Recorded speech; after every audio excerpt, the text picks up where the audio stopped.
Welcome back to Joe Stunner Boxing.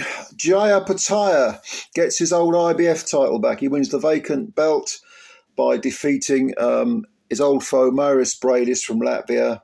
And I had this 117-111, which was the same as one of the judges. The other two judges had it 116-112.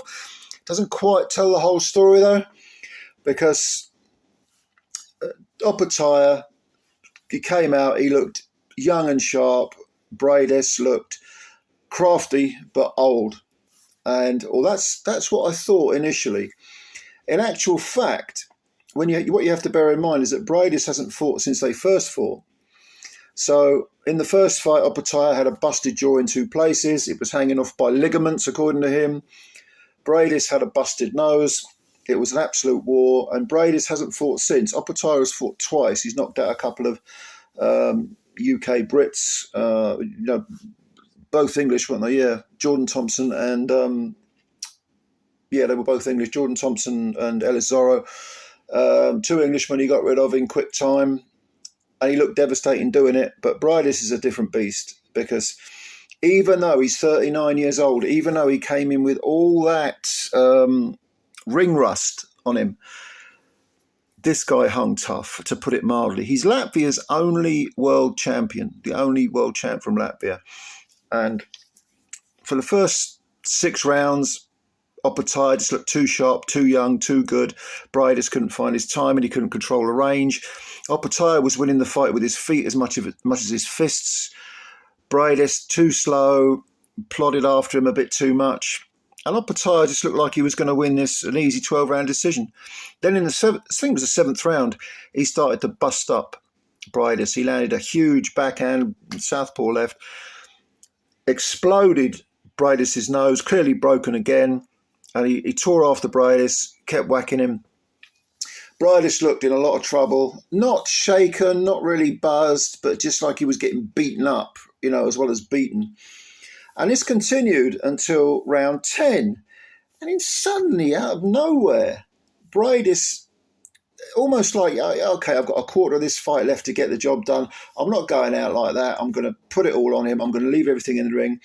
And he jumped all over Opetaia and starts busting him up. And suddenly Opetaia's nose is bleeding badly. And he's got a slight cut under his right eye.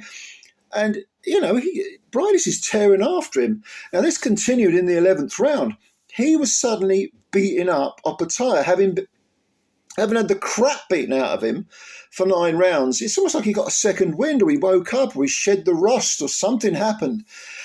What a tough warrior this guy is. Latvia can be very, very proud of this guy, because it's a very small nation. I've been there. I love Latvia. I think it's great. I love all the Baltic states. I love them. He's the only champ from that country. And there he was, letting it all hang out, leaving it all in the ring. If this had been a 15-round fight, you could well be forgiven for thinking that Briedis might have got the job done. Unfortunately, those were a thing of the past. This was a 12-round fight. I gave Briedis the last round as well. Opetaia, I wouldn't say he was hanging on, but he was definitely coming off second best. For all of the last 3 rounds, he was second best. Hence the reason I gave the first 9 rounds to Opetaia, last 3 to Briedis, 117-111. Opetaia has talked about moving up to heavyweight. I said beforehand, he's way, way too small. And yes, Briedis has a very, very good chin, but he's 39. His feet aren't as quick as they used to be. He's never really been a mover, has he? He likes a slugging match. Opetaia showed very, very good footwork, but he didn't really show that power that I think will take him up to heavyweight. I think he's too small for heavyweight, but he's an extremely good cruiserweight. He also got the Ring Magazine belt with the IBF, the vacant IBF belt. He can move on. What is he now, 27? Very, very good fighter, Jai Opetaia, good champ. For Briedis at 39, this would be an ideal time to walk away, because he gave everything. He can be proud of himself. His country can be proud of him. But he did lose this fight wide, even though he finished extremely strongly and did ask questions of Opetaia. A lot of cruiserweights are going to look at this performance by Opetaia and say, I can beat this guy.